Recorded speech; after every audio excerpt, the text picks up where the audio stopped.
And sure enough, 2 or 3 years afterward, we did hear of him again. News came to the Pacific coast that the Vigilance Committee in Montana, whether Slade had removed from Rocky Ridge, had hanged him. I find an account of the affair in a thrilling little book I quoted a paragraph from in the last chapter, The Vigilantes of Montana, being a reliable account of the capture, trial, and execution of Henry Plummer's notorious road agent band by Professor Thomas J. Dimsdale, Virginia City, M.T. Mr. Dimsdale's chapter is well worth reading as a specimen of how the people of the frontier deal with criminals when the courts of law prove inefficient. Mr. Dimsdale makes 2 remarks about Slade, both of which are accurately descriptive, one of which is exceedingly picturesque. Those who saw him in his natural state only would pronounce him to be a kind husband, a most hospitable host, and a courteous gentleman. On the contrary, those who met him when maddened with liquor and surrounded by a gang of armed toughs would pronounce him a fiend incarnate, and this from Fort Kearny west. He was feared a great deal more than the Almighty. For compactness, simplicity, and vigor of expression, I will back that sentence against anything in literature. Mr. Dimsdale's narrative is as follows. In all places italics occur, they are mine. After the execution of the 5 men on the 14th of January, the Vigilantes considered that their work was nearly ended. They had freed the country of highwaymen and murderers to a great extent, and they determined that in the absence of the regular civil authority, they would establish a people's court where all offenders should be tried by judge and jury. This was the nearest approach to social order that the circumstances permitted, and though strict legal authority was wanting, yet the people were firmly determined to maintain its efficiency and to enforce its decrees. It may here be mentioned that the overt act which was the last round on the fatal ladder leading to the scaffold on which Slade perished was the tearing in pieces and stamping upon a writ of this court, followed by his arrest of the judge Alex Davis by authority of the presented Derringer and with his own hands. J. A. Slade was himself, we have been informed, a vigilante. He openly boasted of it and said he knew all that they knew. He was never accused or even suspected of either murder or robbery committed in this territory. The later crime was never laid to his charge in any place.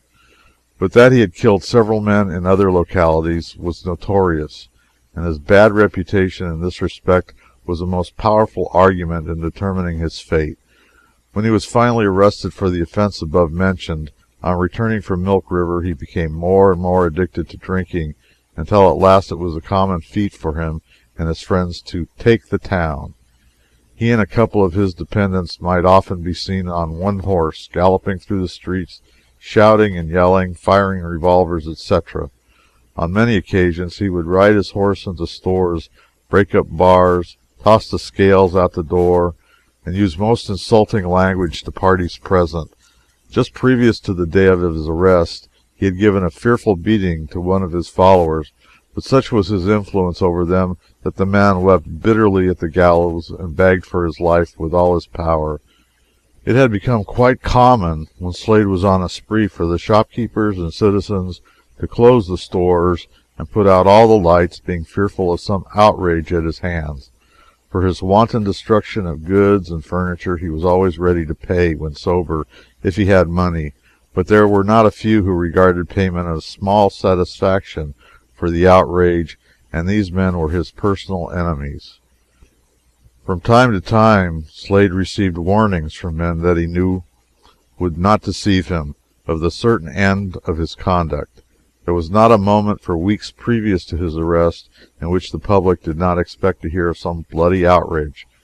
The dread of his very name and the presence of the armed band of hangers-on who followed him along prevented a resistance which must certainly have ended in the instant murder or mutilation of the opposing party.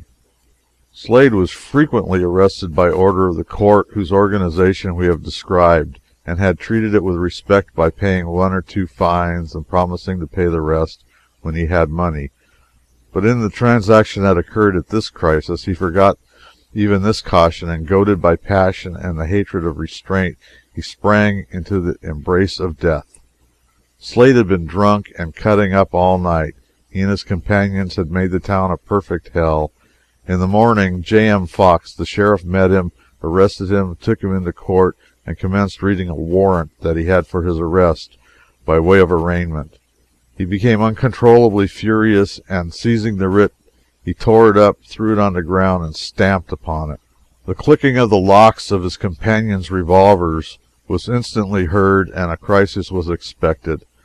The sheriff did not attempt his retention, but being at least as prudent as he was valiant, he succumbed, leaving Slade the master of the situation and the conqueror and ruler of the courts, law, and lawmakers. This was a declaration of war, and was so accepted. The Vigilance Committee now felt that the question of social order and the preponderance of the law-abiding citizens had then and there to be decided.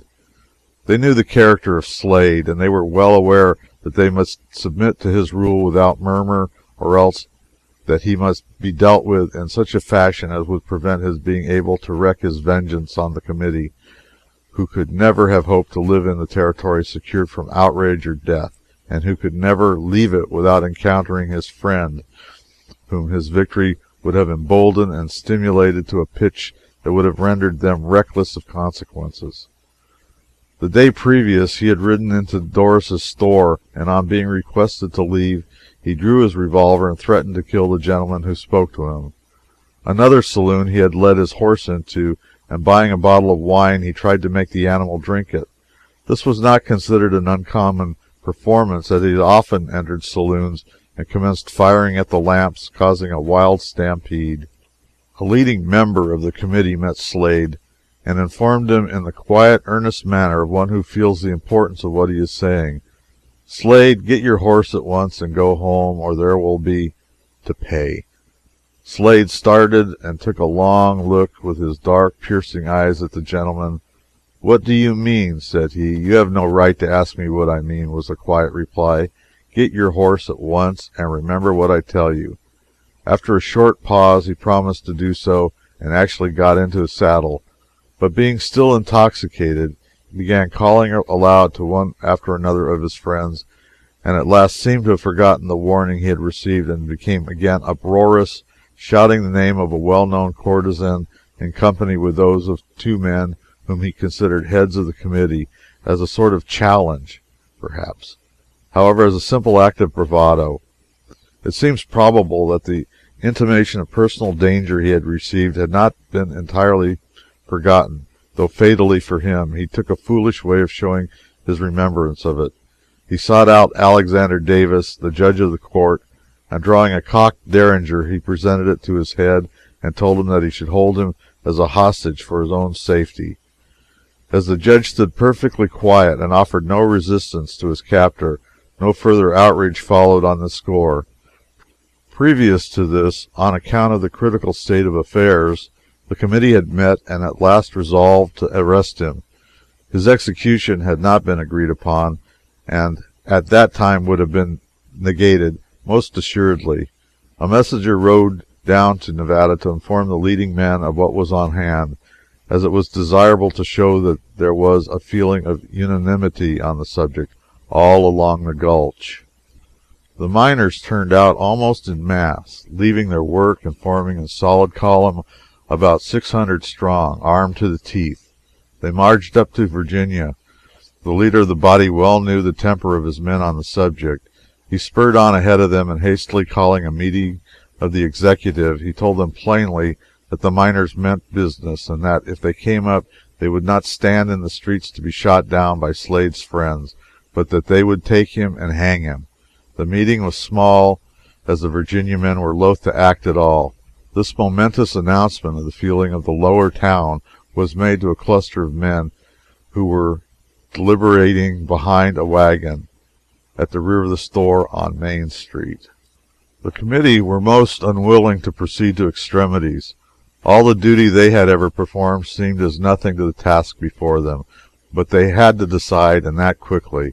It was finally agreed that if the whole body of the miners were of the opinion that he should be hanged, that the committee left it in their hands to deal with him. Off at hot speed rode the leader of the Nevada men to join his command. Slade had found out what was intended, and the news sobered him instantly. He went to P.S. Fout's store, where Davis was, and apologized for his conduct, saying he would take it all back. The head of the column now wheeled into Wallace Street and marched up at a quick time. Halting in front of the store, the executive officer of the committee stepped forward and arrested Slade, who was at once informed of his doom, and inquiry was made as to whether he had any business to settle. Several parties spoke to him on the subject, but to all such inquiries he turned a deaf ear, being entirely absorbed in the terrifying reflections on his own awful position. He never ceased his entreaties for life, and to see his dear wife, the unfortunate lady referred to, between whom and Slade there existed a warm affection, was at this time living at their ranch on the Madison. She was possessed of considerable personal attractions, tall, well-formed, of graceful carriage, pleasing manners, and was, withal, an accomplished horsewoman. A messenger from Slade rode at full speed to inform her of her husband's arrest. In an instant she was in the saddle, and with all energy that love and despair could lend to an ardent temperament and a strong physique, she urged her fleet charger over the 12 miles of rough and rocky ground that intervened between her and the object of her passionate devotion. Meanwhile, a party of volunteers had made the necessary preparations for the execution, in the valley traversed by the branch. Beneath the site of Fout's and Russell's stone building there was a corral, the gateposts of which were strong and high. Across the top was laid a beam, to which the rope was fastened, and a dry goods box served as for the platform. To this place Slade was marched and surrounded by a guard, composing the best armed and most numerous force that has ever appeared in Montana territory. The doomed man had so exhausted himself by tears, prayers, and lamentations that he had scarcely strength left to stand under the fatal beam. He repeatedly exclaimed, my God, must I die? Oh, my dear wife!" On the return of the fatigued party, they encountered some friends of Slade, staunch and reliable citizens and members of the committee, but who were personally attached to the condemned. On hearing of his sentence, one of them, a stout-hearted man, pulled out his handkerchief, walked away weeping like a child.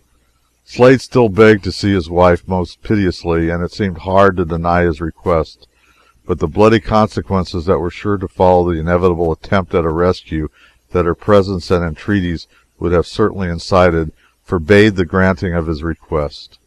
Several gentlemen were sent for to see him in his last moments, one of whom, Judge Davis, made a short address to the people, but in such low tones as to be inaudible, save to a few in his immediate vicinity. One of his friends, after exhausting his powers of entreaty, threw off his coat and declared that the prisoner could not be hanged, and he himself was killed.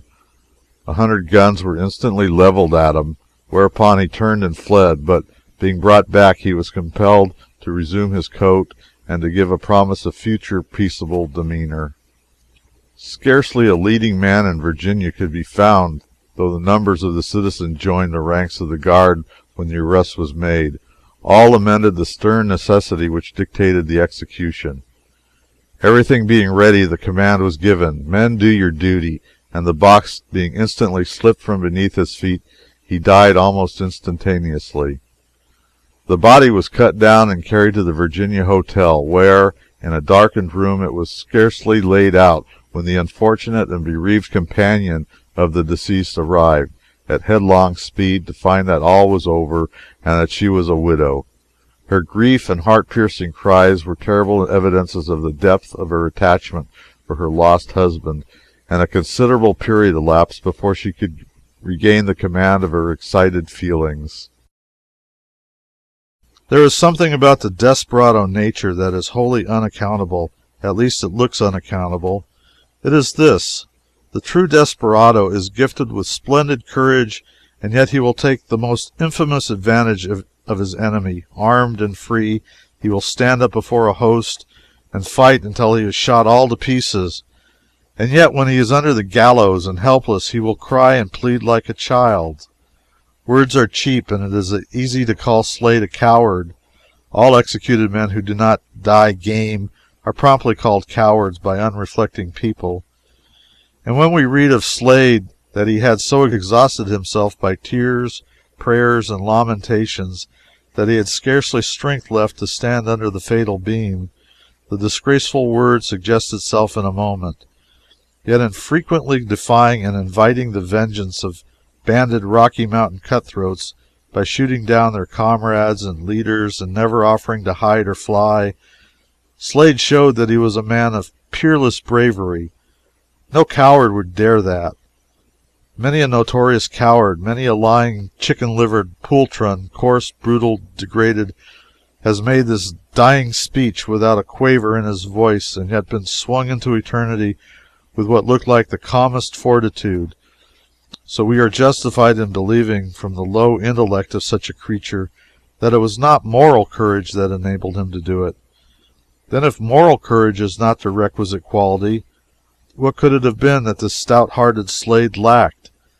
This bloody, desperate, kind-mannered, urbane gentleman who never hesitated to warn his most ruffianly enemies that he would kill them whenever or wherever he came across them next. I think it is a conundrum worth investigating.